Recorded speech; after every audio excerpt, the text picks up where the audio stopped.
What's going on, everybody? It is your man, Cleveland Terry, and today we're going to be talking about something that is a little different than what we normally talk about. We're going to talk about business. So today we're going to talk about one of the biggest issues with expanding your DJ company. Let's talk about it now. Now, a lot of you people were probably like me. You started out with just a one-man or two-man operation, and then your name grew a little bit. People started calling more. You were unavailable for specific dates, so you decided, you know what, maybe if we can just add another MC or add another DJ, well, we can take on that second party or that third party. Well, when that happens, a lot of problems are then created. And you need to understand some of these things before you decide that I want to expand and I want to turn myself into this huge conglomerate. We do about 300 events a year, and on any given weekend, we will do somewhere between 3 to 8 parties on a given Saturday night. Sometimes it goes up to 10, 11 parties. Now, obviously you can do the numbers and you can realize that right off the bat, well, if you're doing 4 or 5 parties and they're all at the same time, like not some in the daytime and some in the evening, well, you're obviously not on all of those parties, and that is correct. And that's the biggest problem that you're going to face when you are trying to expand. A little story. So when we first started off, it was myself and my partner Paris. Now, we would do the parties and our name started to develop a buzz. People started calling, booking. We were filling up the calendar dates. Then people were calling and trying to add that secondary party. So when that happened, we opted to split up. So I took another MC, he took another DJ. That way we had owners on both parties. That way we could kind of dictate the vibe, the flow, the energy of the party. I knew what I expected on my parties. He knew what he expected on his parties. So all is great. 2 parties. We know the parties are going to be amazing because we got 2 owners on there. Not going to be an issue. Fast forward. Now we're doing that third party, that fourth party. And I can remember to this day the moment that we were loading up equipment on that Saturday for the third party. And I remember saying to him, oh my God, I hope to God this party goes well. Because remember, it's the first party that I wasn't on and that he wasn't on. So we could not guarantee that that party was gonna go off the way it was supposed to. And you have to just kind of operate on faith. Now there's some training involved. I don't want you to think that we're not training the people, because we want to make sure that the vibe that we established and the vibe that the clients know and love is going to be presented on these parties that we aren't on. So that's the biggest thing. I mean, you can hire a DJ and he'll go off there and he'll do the party that he knows how to do. That may not be the style that you created and that you have developed your buzz on. So it's really important that you are proactive with the people that you bring in and what you're trying to accomplish. So that brings me to the 3 types of DJs out there that you're going to find. So you have the first one. The first one is the part-timer, and he's a guy that maybe he's been DJing for a long time. Maybe he was a club DJ. Maybe he tried to do this on his own at one point and then didn't work out, so he got a full-time job, and he's looking for something on the weekends to just, supplement his income. So those are your part-timers.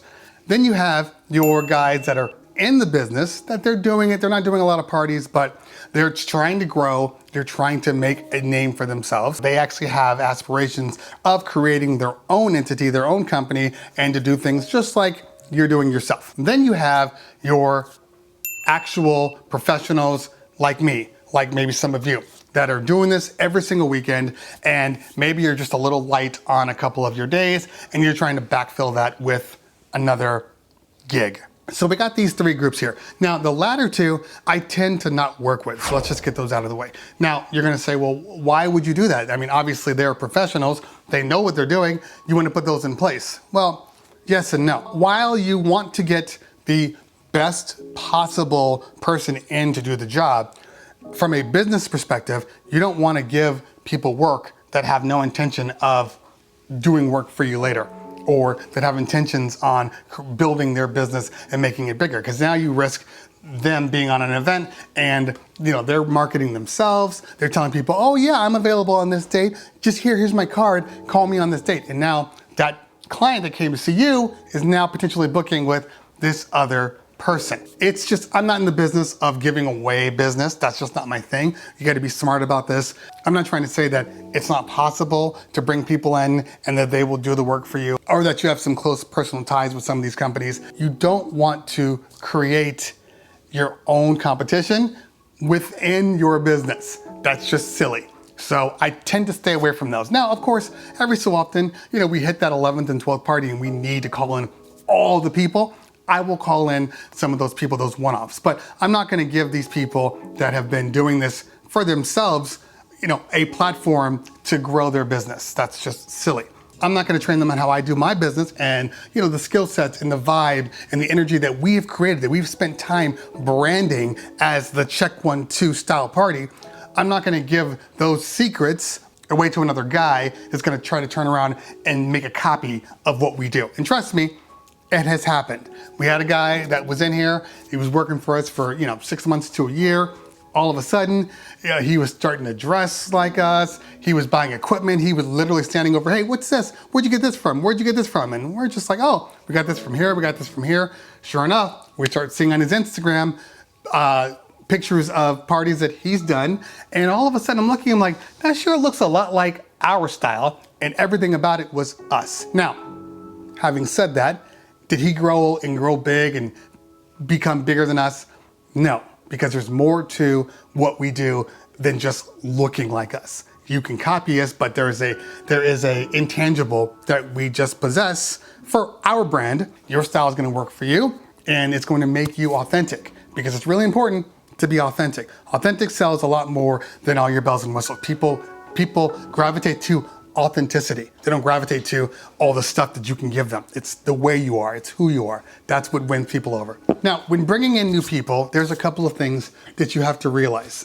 There's one very, very important thing, and it's something that a lot of people think about, but they don't really understand. Anybody that you bring in to work for you is not you.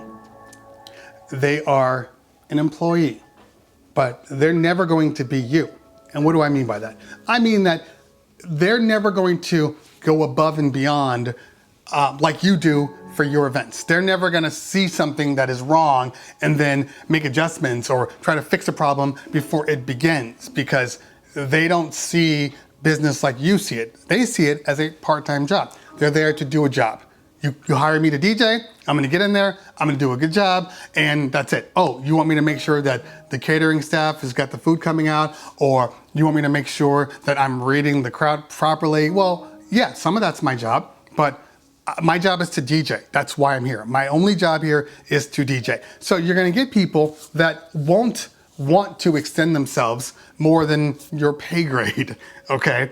And that's a little bit of an issue, because then you run into things where things that you could see and catch and spot before they happen, well, now they're burning down your parties. They're burning down the other parties that you're not on. So the people that work for you, they will never run your business like you run your business. They will never see your business the way you see your business. It's not about growth. It's not about doing the best party. It's about making sure that they do the job and then hopefully getting another job. But it's never about making sure that you look amazing. They don't care about you. They care about themselves, because they care about getting paid. You will get those anomalies. You'll get those oddities of people that are just like go-getters and hard workers, and those are great. I love those. I wish I had a lot more of those, but that's not the norm. The baseline is just your average B and C person, okay? That is just good enough, that's gonna do just enough, and don't expect them to go above and beyond. Then you got your A people, and those are the people that you try to keep working, but your A people always have their own dreams and aspirations. So if they're A people, the likelihood is they probably have other things going on, and then at some point they're gonna go do their own thing because they're incredible, they're A people. The B's, C's, they're gonna stick around, but they're never going to give you exactly what you want, and they're never gonna grow to the level that you hope that they grow to. That's just reality of what we do. When push comes to shove, and it's the situation of it's either you or them, they're gonna choose them 99% of the time, okay? And I'll explain to you what I'm saying. So I had a New Year's Eve event, and I couldn't do it because I was already in another event and my partner was in another event. And they called, said, look, we're having a New Year's party at the country club. I just need a DJ. I'd like some instrumentalists, like a drummer and a saxophone player. But it's just, you're gonna play music through dinner, you're gonna play music for dancing, and then before New Year's, you're gonna set up New Year's, and then you're gonna dance for another half hour, and the party's gonna be over. Great, that's easy. So I called one of my guys who does a great job. He does parties on his own, so he doesn't just work for us, he'll take his own little side gigs. Great, we're good. So we send him there, and first off, the guy comes, he's late, okay? He's already late, he comes in, the drummer and the saxophone player are there. The party planner says, oh, hey, you're the DJ, you know, great. So do you know what you're supposed to do? And he goes, yeah, I think so. And he goes, oh, hey, there's a drummer and a saxophone player. She goes, yeah, I know. And he goes, well, do you have an MC here too? She goes, no, that's you. You're supposed to be the DJ MC, and the drummer and the saxophone player, your company hired. He goes, oh, I didn't know that. He goes, oh, but I'm not an MC. She goes, what do you mean? I'm not an MC. If, you know, I just wanted to make sure you understand that, you know, I can DJ, but I'm not really gonna be that MC guy. So she's freaked out. She calls me up just pissed off. So I call her back and I said, look, he's fully aware of what he's supposed to be doing. He's supposed to be DJing. He knows he's supposed to make announcements, but that's all. He's not gonna be on the dance floor trying to get people up, but he is going to make announcements. That's what I wanted. That's what I thought I was getting. But now I don't trust him. That makes sense. I can understand why you wouldn't trust him. Let me see what I can do. So now I have to go last minute, mind you. The party starts in literally an hour and a half, and I got to call all my MCs and say who's available, who can do the job, go do the job. Sent her the MC. She was very happy with that. Meanwhile, the DJ, it's New Year's Eve. The DJ is dressed in like a t-shirt and some jeans. Everybody knows on New Year's, you gotta dress up. You at least have to wear, you know, a sports jacket. You may not have to wear a tie, but you should wear a button-up shirt, a sports jacket. Looking the part is important for New Year's. Fast forward through the night, I'm still getting phone calls, I'm still getting text messages. Now, I'm on my own event now, and they're not giving me any indication that the party's bad. So I said, you know, I'll deal with her on the next day. So I called the client, I said, hey, I'm sorry, what was going on here? She goes, well, they didn't play the right music. And I said, I don't understand. I'm looking at their playlist seems fine. She goes, no, you don't understand what's going on here. So I had about 200 people. 130 of those people, 140 of those people were like 30 somethings, 30s and 40s. And then I had about 70 people that were 60 years old and up. The 60-year-olds complained the entire night. I automatically knew what was happening here. Called up the DJ. He goes, I don't understand. The party was great. Well, why is she complaining? We rocked that party. The dance floor was packed. I said, but you didn't play anything for the old people. He goes, well, but the dance floor was packed. He didn't understand. He didn't understand that the entire party is important. And it's not just about the 30-somethings that are gonna get up no matter what because there's an open bar and they're gonna drink their asses off and then they're gonna finally come to the dance floor the moment you start playing any music that they like. That's easy. It's getting those old people up that was far more important. Now, if I were on that party, okay, and I was standing there, the first thing I would do is survey the entire room. What am I dealing with? Okay, I got a whole bunch of 20s to 40-year-olds, and I got a whole group of 70-year-olds and above, 60, 70, 80. My whole thought process says, okay, I have to treat this like a wedding. And what I mean by treating it like a wedding is I have to play music for the old people first, because the young people are gonna get up no matter what. But the old people only care about the first couple of hours, and then they may even leave before New Year's. So you play music for the older people. They'll come to the dance floor, maybe they'll dance a little bit to a little Frank, you know, a little Unchained Melody, and then they will sit down, and it does not matter how loud you play that music, what you play, they're happy that you played something for them. They were able to dance with their wives, dance with their husbands for a couple of minutes, they got what they wanted. We are done. That's all you gotta do. That is all you had to do. For some reason, did not care enough to just look around and see what he was dealing with. He flat out ignored them. And they weren't happy because they never got anything that they wanted for the party. Do you understand what I'm saying here? That's something that as a boss, as an owner, as a professional, you should be able to see and say, I gotta make corrections on. An employee only does what he needs to do. I'm here to DJ, that's why you hired me, that's what I'm going to do.